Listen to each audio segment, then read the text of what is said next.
Continuando el Catecismo de la Vida Cristiana por el Cardenal Robert Sarah. La cruz es la revelación del amor.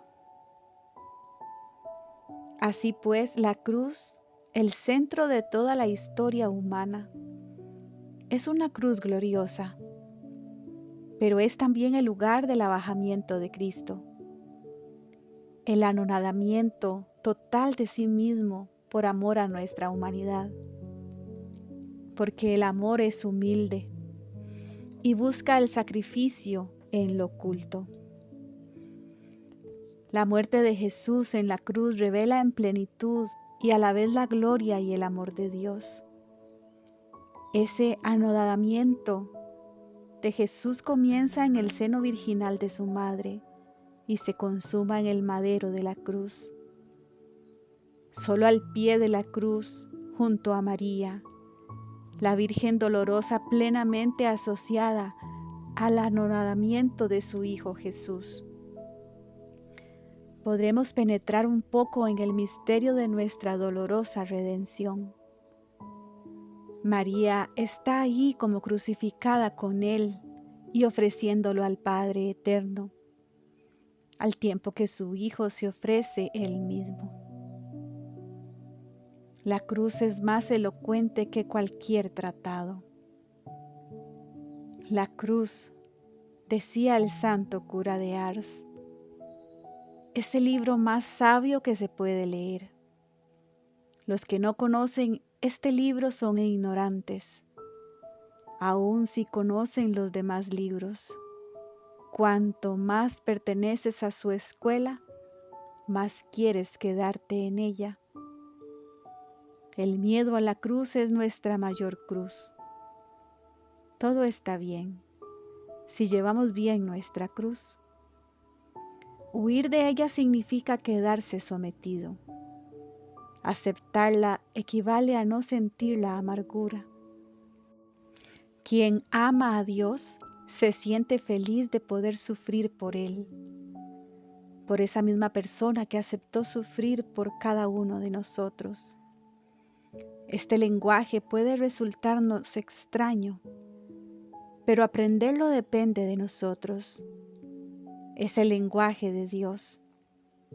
Sí, la cruz es la revelación del amor, el signo y el instrumento de la victoria del amor y por tanto de la gloria de Cristo.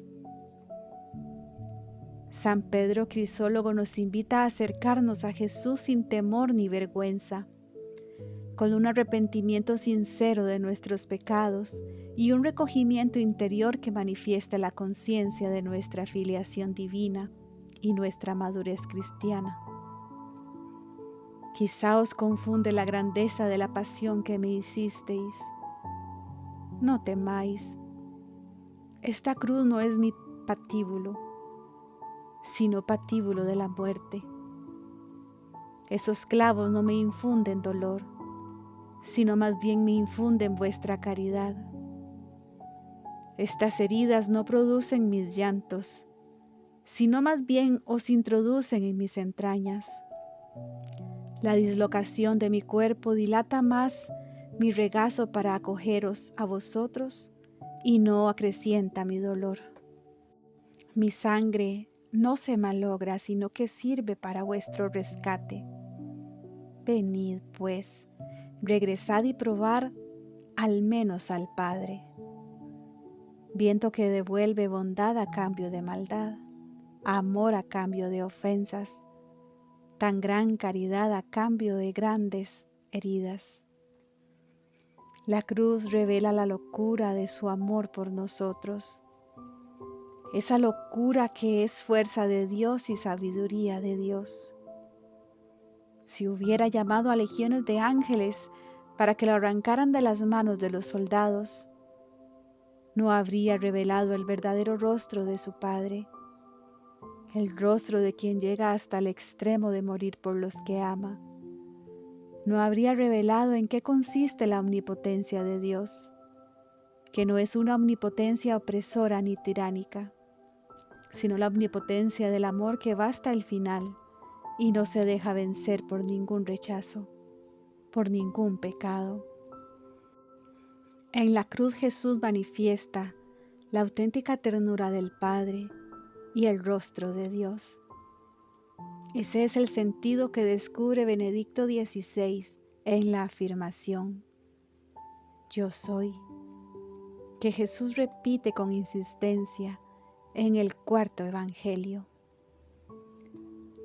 Tras la pregunta de los judíos, que es también nuestra pregunta, ¿quién eres tú?, Jesús se remite en primer lugar a aquel que lo ha enviado y en nombre del cual Él habla al mundo.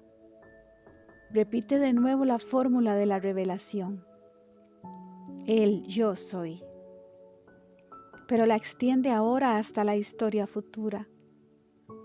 Cuando levantéis al Hijo del Hombre, sabréis que yo soy. En la cruz se hace perceptible su condición de Hijo, un ser uno con el Padre. La cruz es la verdadera altura, la altura del amor hasta el extremo. En la cruz, Jesús se encuentra a la altura de Dios, que es amor. Allí se le puede reconocer, se puede comprender el yo soy. La zarza ardiente es la cruz, la suprema instancia de revelación. El yo soy y la cruz de Jesús son inseparables. No encontramos aquí una especulación metafísica, sino la realidad de Dios que se manifiesta aquí por nosotros en el centro de la historia. La cruz es el lugar del perdón y la reconciliación. La cruz, lugar de la suprema revelación del amor de Dios, es también el lugar del perdón y de la reconciliación. Vivimos en un mundo cada vez más violento, más salvaje e intolerable. Un mundo lleno de atrocidades. Los pueblos y los individuos, las etnias y las facciones políticas o religiosas, los poderes económicos y financieros se enfrentan entre ellos como saña y sin piedad en un intento de eliminarse mutuamente. El hombre solo alcanzará el perdón y la reconciliación con sus hermanos si aprende a contemplar al crucificado que nos ha reconciliado con Dios. En la cruz Dios instituye la nueva alianza con la sangre de su Hijo, que acepta expiar los pecados de los hombres, obteniéndoles el perdón y abriéndoles de nuevo los brazos del Padre. Para el cristiano, la cruz de Cristo representa el umbral de la última metamorfosis, el comienzo de un mundo nuevo. Jesús crucificado a gritos y con lágrimas, con oraciones y súplicas, gritó con voz potente y llena de compasión: Padre, perdónalos porque no saben lo que hacen. Dejándonos su ejemplo para que sigamos sus pasos. Solo contemplando la cruz y haciendo nuestra esa oración serán posibles el diálogo y la reconciliación. La tradición de los místicos musulmanes ilustra el perdón de las ofensas con la historia de Sutura, una mujer sencilla y demasiado inclinada a la ira que acude al sabio tierno en busca de consejo. Mientras está hablando, su hijo de 3 años, que se entretiene con una tabla, la golpea con ella en la espalda. Ella miró al niño, sonrió y, atrayéndolo hacia ella, dijo dándole un cachete cariñoso: ¡Qué niño más malo! Mira cómo trata a su madre. si tan irritable estás. ¿Por qué no te enfadas con tu hijo?, le preguntó tierno Bocac. Pero si no es más que un niño, contestó Sutura, no sabe lo que hace. Con un niño de esta edad no hay quien se enfade. Vete a tu casa, querida Sutura, le dijo tierno. Y cuando alguien te irrite, acuérdate de la tabla y piensa. Tenga los años que tenga, esta persona está actuando como un niño de 3 años. Obra así y no volverás a enfadarte. Y añade el sabio: quien soporta y perdona una ofensa se parece a una de esas grandes ceibas que ensucian los buitres al posarse en sus ramas. El aspecto repugnante del árbol solo dura una parte del año.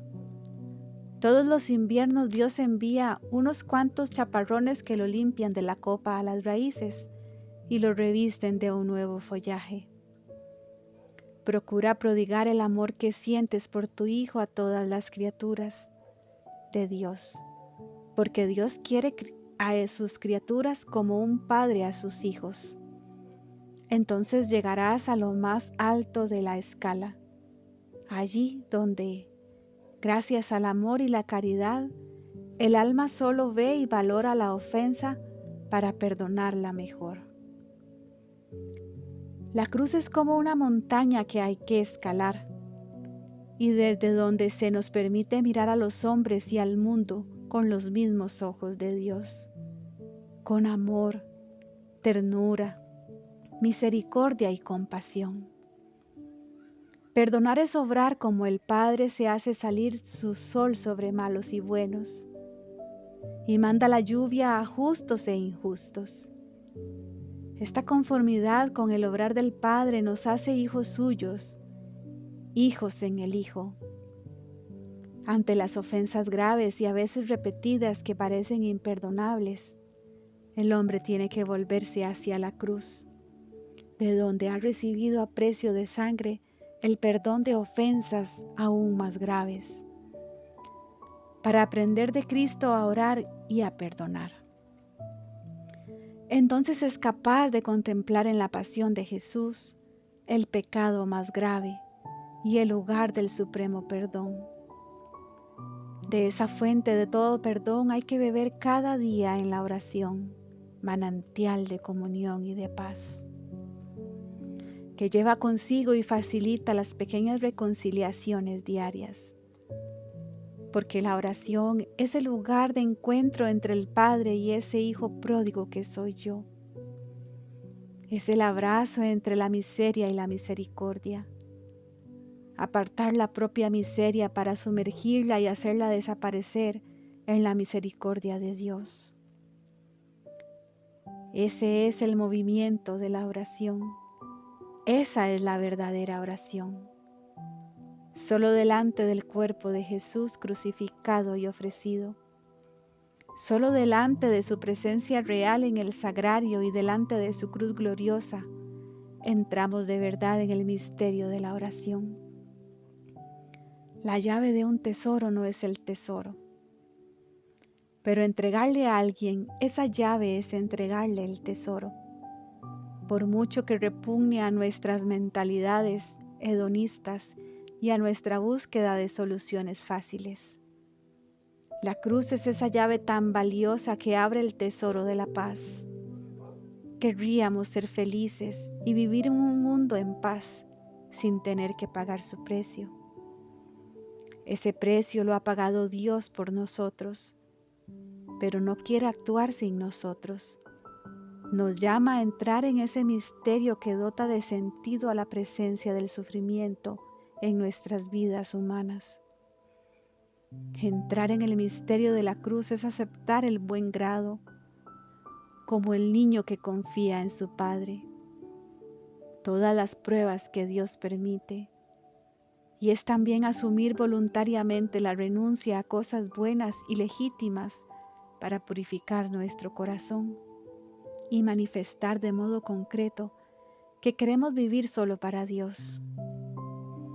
Las cruces, decía el cura de Ars, son el camino al cielo, como un hermoso puente de piedra por el que se atraviesa un río.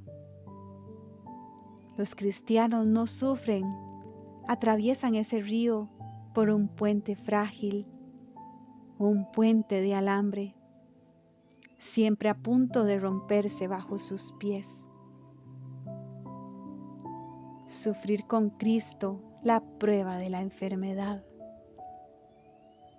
Sufrir y morir con Jesús es tener una sola vida con Él. Con demasiada frecuencia tenemos miedo a una cruz que en realidad es fuerza de Dios y sabiduría de Dios. Escuchemos a San Juan de la Cruz. Oh, si se acabase ya de entender cómo se puede llegar a la espesura de sabiduría y riquezas de Dios, si no es entrando en la espesura del padecer de muchas maneras, poniendo en eso el alma su consolación y deseo.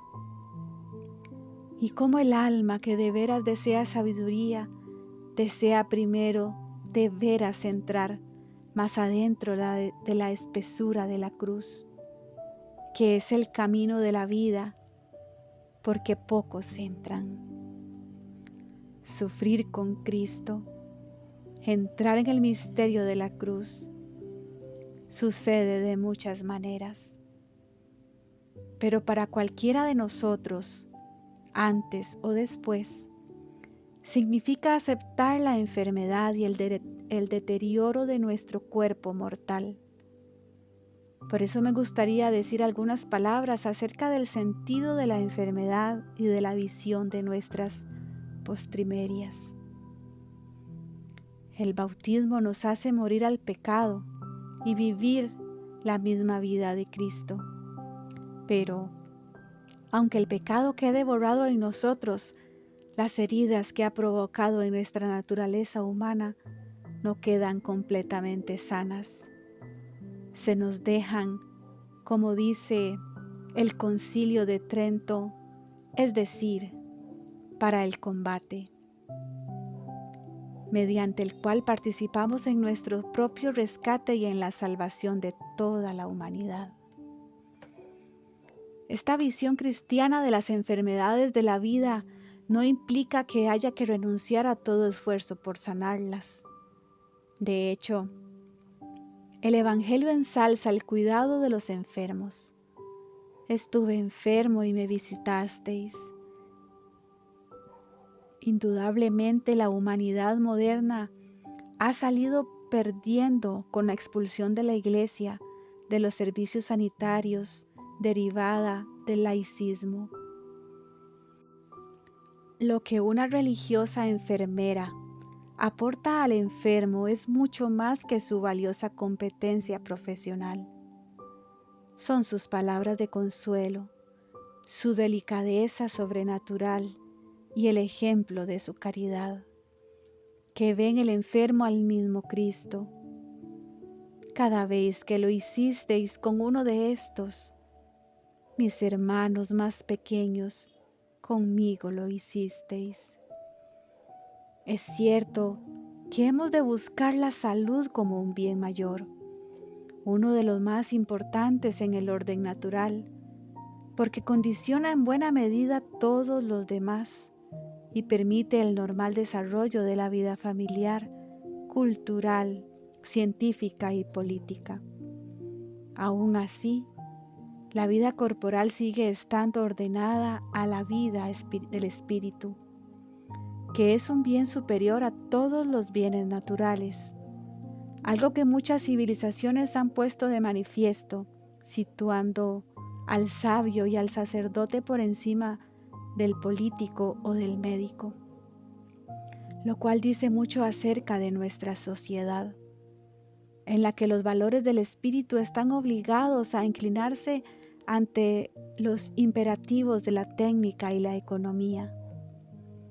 En cuanto hay una nueva enfermedad que parece poner en peligro el control total del universo ambicionado por el hombre moderno, El pánico se apodera de él y hay que cerrar las iglesias, abandonar a la soledad a las personas mayores, renunciar a la vida social y privar a los niños de la escuela con la esperanza de preservar a toda costa una vida individual totalmente vacía de contenido. Desde la perspectiva de la vocación sobrenatural del hombre, los bienes de este mundo solo tienen valor en la medida en que contribuyen a prepararnos para la vida eterna. Hay que buscarlos no como un absoluto, sino en orden del reino de los cielos. Por eso la oración del Padre Nuestro nos hace pedir un pan de cada día, que no se reduce a la sustancia material, sino que incluye la gracia, el pan supersustancial al que se refiere el texto griego de la oración dominical y cuya perfecta realización es la Eucaristía.